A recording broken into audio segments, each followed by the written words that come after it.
I never thought a single email would destroy everything I had worked for. Until I opened my laptop that Tuesday morning and found my entire career reduced to a rejection letter that began with, "Unfortunately, we don't feel you're quite what we're looking for in this position." The words stung more than they should have.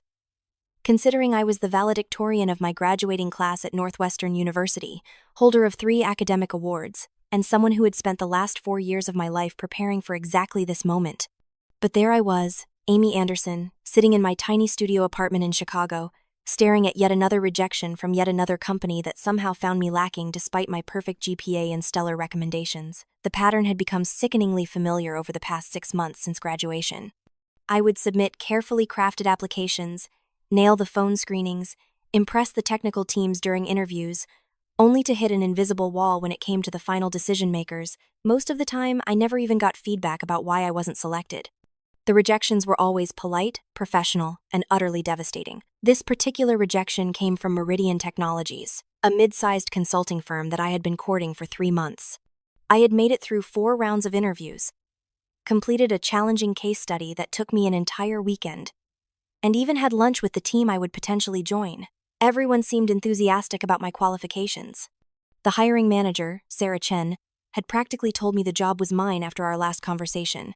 But then came the final step. Approval from Richard Barnes, the Senior Director of Human Resources. I had met Richard only once, during what was supposed to be a formality interview. He was a man in his late 50s, with thinning gray hair and a tendency to lean back in his chair while studying me over his wire-rimmed glasses. His office was decorated with golf trophies and photos of himself with various executives, all men. During our 30-minute conversation, he had spent more time looking at his phone than at me, asking questions that felt more like casual small talk than a serious evaluation of my capabilities. "So, Amy," he had said, finally putting his phone down and giving me his full attention, "tell me about your long-term goals. Are you planning to start a family soon?" The question caught me off guard. I knew it was technically illegal for him to ask, but I also knew that making a fuss about it would probably hurt my chances. "I'm very focused on my career right now," I had replied diplomatically. "I'm excited about the opportunity to contribute to Meridian's growth." He had nodded, but something in his expression suggested he wasn't convinced. "The position requires a lot of travel and long hours. We need someone who can be fully committed. You understand." I understood all right.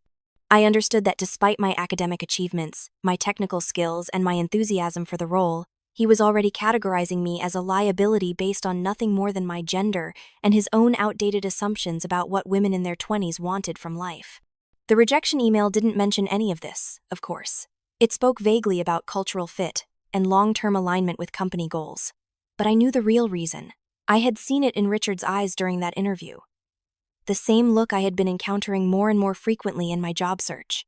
This wasn't my first experience with Richard Barnes, though I didn't know his name at the time. 6 months earlier, I had interviewed at his previous company, DataCore Solutions, for a similar position. The interview process had gone exactly the same way. Enthusiasm from the technical team, positive feedback from the hiring manager, and then a mysterious rejection after meeting with the HR director. When I looked him up on LinkedIn after the Meridian rejection, I realized it was the same man. Richard Barnes had somehow become the gatekeeper standing between me and every opportunity I pursued. Not deliberately, perhaps, but his influence in the Chicago consulting scene was broader than I had initially understood. He moved between companies, taking senior HR roles, and apparently carrying his biases with him. The realization filled me with a combination of anger and despair that I had never experienced before. All my life, I had been told that hard work and excellence would be enough. My parents had raised me to believe that if I studied hard, earned good grades, and developed strong skills, the professional world would welcome me with open arms. The idea that someone could dismiss all of that based on nothing more than their assumptions about my gender felt like a betrayal of everything I had been taught to believe about fairness and meritocracy. Over the following weeks, I threw myself into research. I discovered that Richard had been in HR for over 20 years, moving between companies every 2 to 3 years, always landing in increasingly senior positions. His LinkedIn recommendations were glowing, filled with praise for his traditional values and commitment to finding candidates who truly fit company culture. The language was coded, but the message was clear enough. I also started paying attention to the demographics of the companies where he worked. The pattern was stark. Very few women in senior positions, particularly in client-facing roles. The few women who did advance seemed to follow a specific template: prophecy, older, married with grown children, or unmarried and explicitly committed to remaining that way. The more I learned, the more trapped I felt. Richard wasn't just one person standing in my way. He represented an entire system of gatekeepers who shared his perspective. Fighting him directly would mean burning bridges in an industry where reputation mattered enormously. But continuing to accept his judgment felt like surrendering my future to someone else's prejudices. My savings were running low. The part-time tutoring job I had taken to pay rent barely covered my basic expenses, and my student loan payments were a constant source of stress. My parents kept asking about my job search with increasing concern, and I found myself making excuses rather than explaining the real reasons for my continued unemployment. The worst part was the self-doubt that began creeping in. After months of rejections, I started questioning whether Richard might be right. Maybe I really wasn't cut out for this industry. Maybe there was something about me that I couldn't see, some fundamental flaw that experienced professionals could detect but I was blind to. I began second-guessing everything about myself. My interview style, my resume format, even my appearance. I started wearing more conservative clothing, speaking more softly, trying to present myself as less threatening or ambitious. The changes felt like betrayals of my authentic self, but I was desperate enough to try anything. The breaking point came on a Thursday in November, almost exactly 7 months after graduation. I had just finished another unsuccessful interview, this time at a startup that had seemed more progressive and open-minded than the larger corporations I had been targeting. The conversation with the founders had gone wonderfully. They were excited about my ideas, impressed by my technical background, and eager to discuss next steps. But then, as I was gathering my things to leave, one of the founders mentioned casually that they would need to run the final decision by their HR consultant. Just a formality, he assured me. Richard Barnes handles our hiring decisions. Great guy, really knows how to identify talent. My heart sank. There he was again, appearing in my path like some malevolent force determined to block every opportunity I pursued. I managed to maintain my composure during the goodbye, but as soon as I reached my car, I broke down completely. I sat in that parking lot for over an hour, crying with an intensity that surprised me. It wasn't just about this job or even about Richard specifically. It was about the crushing realization that no matter how hard I worked or how qualified I became, there would always be someone in a position of power who could reduce all my efforts to nothing based on their personal biases.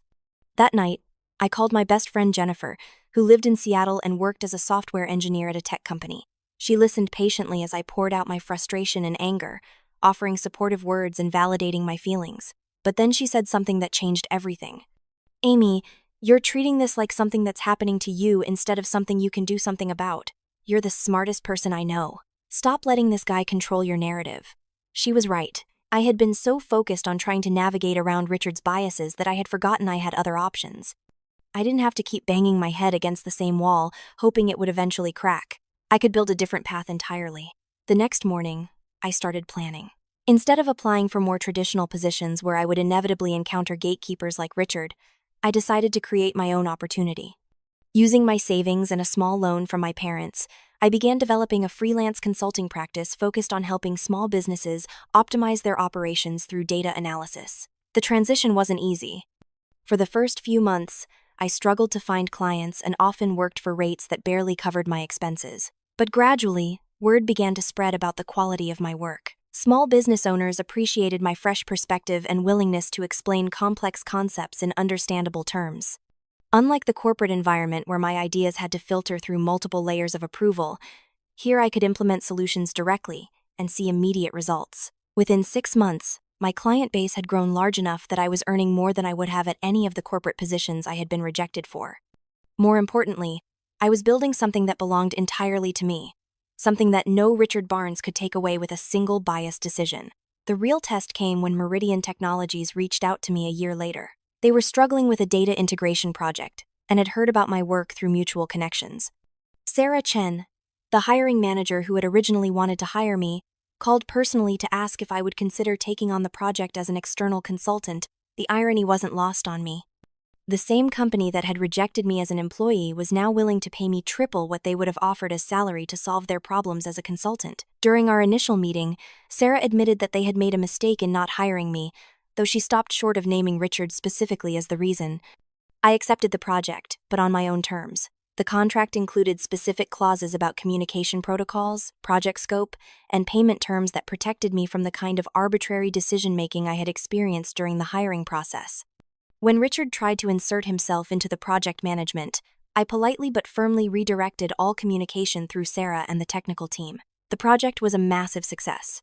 Not only did I solve their immediate problem, but I identified several other areas where they could improve efficiency and reduce costs. The recommendations I provided ended up saving them hundreds of thousands of dollars annually. More importantly for me, the project served as a powerful proof of concept. Here was the same company that had deemed me unqualified for employment, now praising my work and asking for additional projects. The contrast couldn't have been clearer. The problem had never been my capabilities, but rather the lens through which they were being evaluated. News of the Meridian success spread quickly through the consulting community. Within weeks, I was fielding inquiries from companies throughout the Chicago area, including some where I had previously been rejected. The transformation was remarkable. The same people who had dismissed me as a job candidate were now eager to hire me as a consultant. One particularly satisfying moment came when Datacore Solutions, Richard's former company, reached out about a potential project. I declined politely, explaining that my schedule was full, but the opportunity to say no to them felt like a form of closure.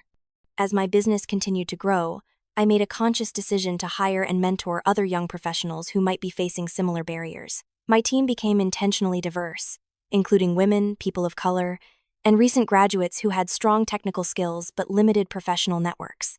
Creating opportunities for others became as important to me as building my own success.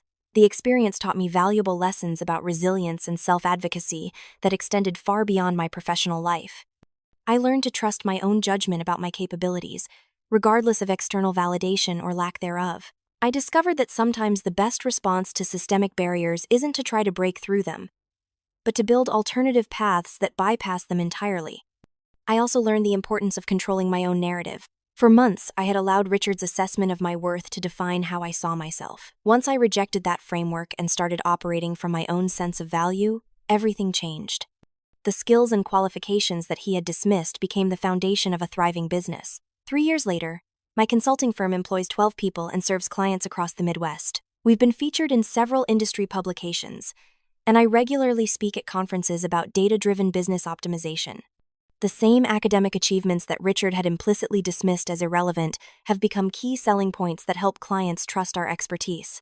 I occasionally encounter Richard at industry events. Our interactions are brief and professional, but I can see in his expression that he recognizes what he missed. He had the opportunity to hire someone who could have contributed significantly to his company's success, but his biases prevented him from seeing that potential. The experience also changed how I think about fairness and meritocracy. I still believe that hard work and excellence matter, but I no longer assume that they're sufficient on their own. Understanding the systems and biases that can impede progress is just as important as developing technical skills. More importantly, I learned that when those systems fail me, I have the power to create better alternatives. My relationship with rejection has fundamentally shifted as well.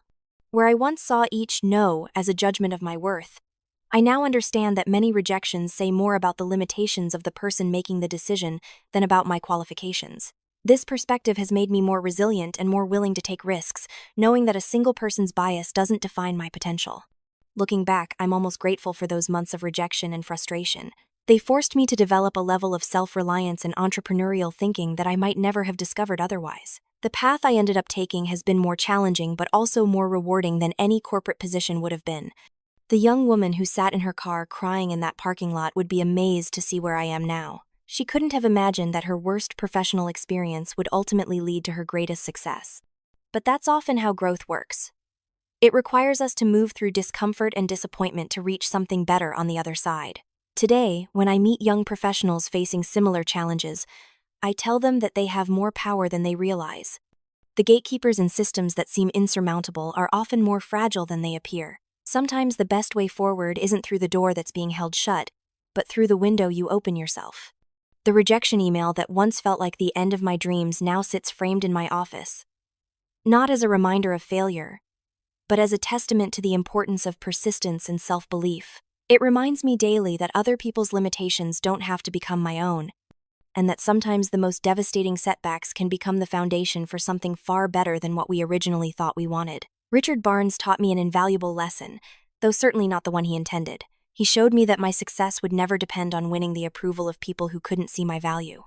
Instead, it would come from having the courage to bet on myself, even when others wouldn't. That lesson has made all the difference.